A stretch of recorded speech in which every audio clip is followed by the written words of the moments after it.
শীতের রাতে হঠাৎ তীব্র কাশির কারণে ঘুমটা ভেঙে গেল, তাই না? অথবা কোনো জরুরি মিটিং বা ক্লাসের মাঝে হঠাৎ করে শুরু হলো খুসখুসে কাশি, যা আপনাকে অস্বস্তিকর পরিস্থিতিতে ফেলে দিচ্ছে। শীতকাল আসা মানেই যেন এই কাশির বিড়ম্বনা। এই ছোট সমস্যাটি আমাদের দৈনন্দিন জীবনকে ভীষণভাবে প্রভাবিত করে। কিন্তু যদি এমন হতো যে আপনি ঘরে বসেই খুব সাধারণ কিছু জিনিস দিয়ে এই বিরক্তিকর কাশিকে চটজলদি বিদায় জানাতে পারতেন। হ্যাঁ, আজ আমরা ঠিক সেই বিষয়গুলো নিয়েই কথা বলবো।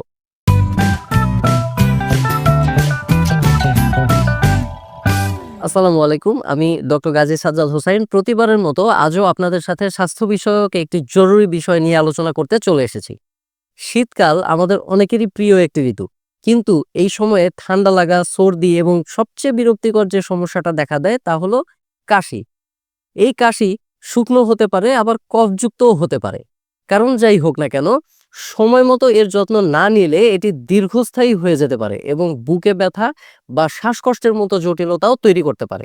অনেকেই কাশির সমস্যা শুরু হলেই ফার্মেসি থেকে কফের সিরাপ বা অ্যান্টিবায়োটিক কিনে খাওয়া শুরু করে দেন, যা মোটেও ঠিক নয়।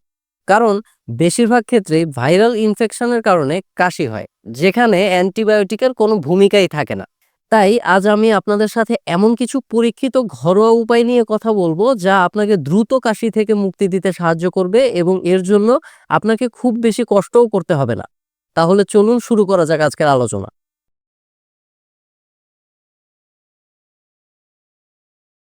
প্রথমেই আমাদের বুঝতে হবে কাশি জিনিসটা আসলে কি। কাশি কিন্তু কোনো রোগ নয়, এটি রোগের লক্ষণ।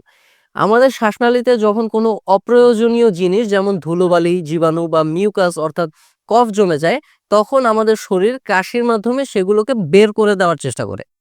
এটা হলো শরীরের one kind of natural defence mechanism. শীতকালে বাতাসে হিউমিডিটি কম থাকে, যার ফলে আমাদের শ্বাসনালীও শুষ্ক হয়ে পড়ে এবং সহজেই জীবাণু দ্বারা আক্রান্ত হয়ে যায়। এই ধরনের এনভায়রনমেন্টে সর্দি কাশির জন্য দায়ী ভাইরাসগুলো বেশি অ্যাক্টিভ হয়ে পড়ে। এ কারণেই শীতকালে আমাদের কাশি সমস্যা অনেকটাই বেড়ে যায়।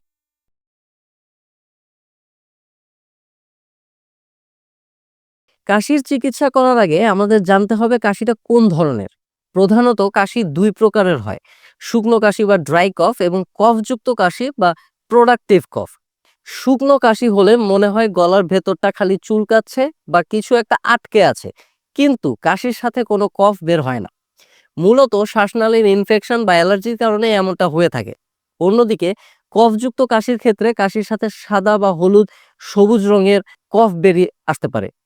ফুসফুস বা শ্বাসনালীতে ইনফেকশন হলে শরীর অতিরিক্ত মিউকাস তৈরি করে, যা কাশির মাধ্যমে বেরিয়ে আসে।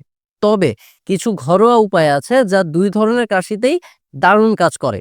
আবার কিছু উপায় নির্দিষ্ট ধরনের কাশির জন্য বেশি কার্যকরী। চলুন এবার কাশি কমানোর সেই টিপসগুলো সম্পর্কে জেনে নেওয়া যাক।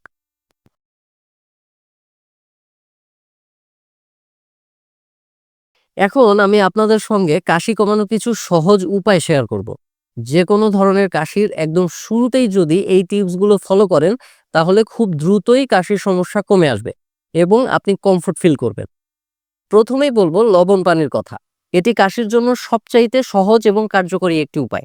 ১ গ্লাস কুসুম গরম পানিতে আধা চা চামচ লবণ মিশিয়ে দিনে ৩ থেকে ৪ বার গার্গল করুন।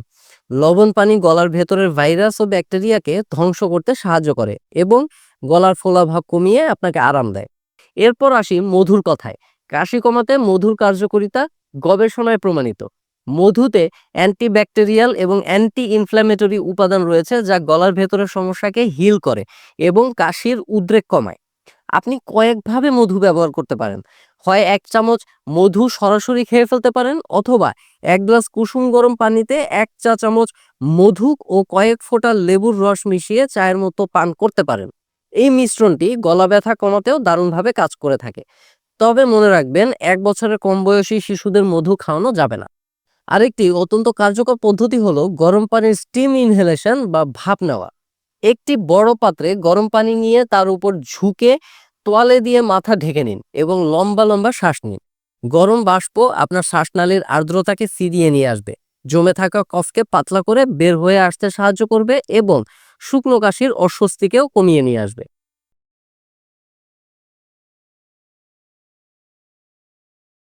যদি আপনার কাশি শুকনো হয় এবং অনবরত চুলকানোর মতো অনুভূতি হয়, তাহলে আমি এখন আপনাদের সাথে যে পদ্ধতিগুলো শেয়ার করব, সেগুলো আপনার জন্য খুবই উপকারী হবে। এই ধরনের কাশির জন্য আদা চা ম্যাজিকের মতো কাজ করে। আদাতে থাকা জিঞ্জেরল নামক উপাদান ইনফ্লামেশন কমাতে সাহায্য করে। একটা সহজ উপায় শেয়ার করি। ১ কাপ পানিতে কয়েক টুকরো আদা ছেঁচে নিয়ে ৫ থেকে ১০ মিনিট ফুটিয়ে নিন। তারপর এটি ছেঁকে নিয়ে সামান্য মধু ও লেবুর রস মিশিয়ে গরম গরম পান করুন। দিনে ২ থেকে ৩ বার এই চা পান করলে আপনার গলার অস্বস্তি অনেকটাই কমে আসবে। হলুদ মেশানো দুধ, যা গোল্ডেন মিল্ক নামেও পরিচিত, শুকনো কাশির জন্য একটি চমৎকার প্রতিকার। হলুদে কারকিউমিন নামক একটি শক্তিশালী অ্যান্টি ইনফ্ল্যামেটরি উপাদান রয়েছে। ১ গ্লাস গরম দুধে আধা চা চামচ হলুদের গুঁড়ো এবং ১ চিমটি গোলমরিচের গুঁড়ো মিশিয়ে রাতে ঘুমানোর আগে পান করুন। গোলমরিচ শরীরে হলুদের শোষণ বাড়াতে সাহায্য করে। এই ড্রিঙ্কটি আপনাকে একটি সাউন্ড স্লিপ মেইনটেইন করতেও সাহায্য করবে। এছাড়াও তুলসী পাতা শুকনো কাশির জন্য দারুণ উপকারী। কয়েকটা তুলসী পাতা থেতো করে তার রসের সাথে মধু মিশিয়ে দিনে ২ থেকে ৩ বার খেতে পারেন। তুলসীতে থাকা উপাদানগুলো গলার জ্বালা পোড়া কমাতে সাহায্য করবে।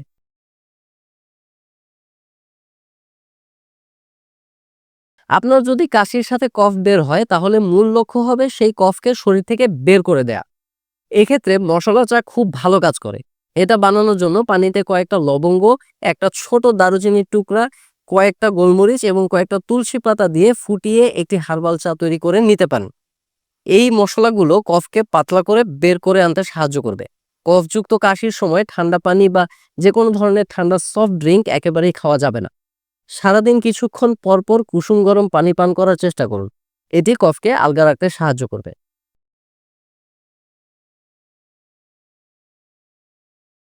ঘরোয়া প্রতিকারের পাশাপাশি কিছু সাধারণ নিয়ম মেনে চললে আপনি দ্রুত সুস্থ হয়ে উঠবেন। ধূমপান কাশির অন্যতম প্রধান একটি কারণ। তাই আপনার যদি এই অভ্যাস থেকে থাকে, তবে তা অ্যাট এনি কস্ট ছাড়ার চেষ্টা করতেই হবে। এছাড়াও ধুলোবালি, ধোঁয়া এবং তীব্র গন্ধযুক্ত পারফিউম বা স্প্রে থেকে দূরে থাকতে হবে, কারণ এগুলো কাশির উদ্রেক তৈরি করতে পারে। রাতে ঘুমানোর সময় মাথা কিছুটা উঁচু করে শুবেন। এর জন্য আপনি প্রয়োজনে একটা এক্সট্রা বালিশ ব্যবহার করতে পারেন। এতে কফ গলার দিকে এসে জমে থাকবে না এবং কাশির কারণে ঘুমও ভাঙবে না। পাশাপাশি শরীরকে হাইড্রেটেড রাখা খুবই দরকারি। তাই প্রচুর পরিমাণে তরল খাবার, যেমন গরম পানি, স্যুপ ইত্যাদি পান করতে হবে। আশা করি আজকের আলোচনা থেকে আপনার শীতকালীন কাশির মোকাবেলা করার জন্য বেশ কিছু সহজ ও কার্যকরী উপায় জানতে পেরেছেন। এই ঘরোয়া প্রতিকারগুলো সম্পূর্ণ ন্যাচারাল এবং বেশিরভাগ ক্ষেত্রেই খুবই কার্যকর। তবে একটি কথা অবশ্যই মনে রাখতে হবে, যদি আপনার কাশি ২ বা ৩ সপ্তাহের বেশি স্থায়ী হয়, কাশির সাথে অস্বাভাবিক রঙের কফ বা রক্ত আসে, তীব্র জ্বর থাকে, শ্বাস নিতে কষ্ট হয় বা বুকে প্রচণ্ড ব্যথা হয়, তাহলে দেরি না করে অবশ্যই একজন ডক্টরের পরামর্শ নিন। কারণ এটি কোনো গুরুতর সমস্যার লক্ষণও হতে পারে। ভিডিওটি যদি আপনার উপকারী মনে হয়, তাহলে অবশ্যই একটি লাইক দিন এবং আপনার প্রিয়জনদের সাথে শেয়ার করুন। স্বাস্থ্য সংক্রান্ত যে কোনো বিষয়ে প্রশ্ন থাকলে কমেন্ট করে জানাতে পারেন। এমন আরো health and lifestyle related video পেতে আমার চ্যানেলটি সাবস্ক্রাইব করে পাশে থাকবেন। ধন্যবাদ।